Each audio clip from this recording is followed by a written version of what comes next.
हा भामटा का गेला?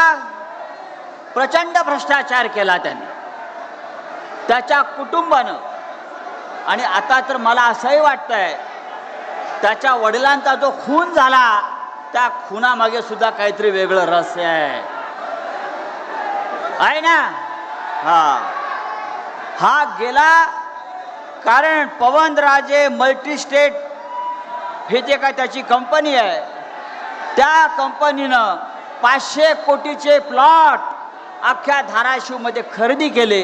त्याच्या ईडीची चौकशी लागली, ईडीचे लोक त्याच्याकडे चौकशीला आले आणि हा घाबरून शिंदे गटामध्ये गेलेला आहे. या आपल्या वडिलांच्या नावानं स्थापन केलेल्या मल्टीस्टेटमध्ये गरिबांच्या नावानं बनावट खाते उघडून कोट्यावधी रुपयाचा गैरव्यवहार केला.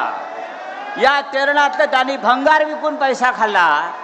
अशा अनेक त्यांनी गुन्हे केले आणि म्हणून या सगळ्याची चौकशी लागली आणि ती चौकशी लागल्यामुळे हा डरपोक आणि हा सोंगाड्या पक्ष सोडून गेला.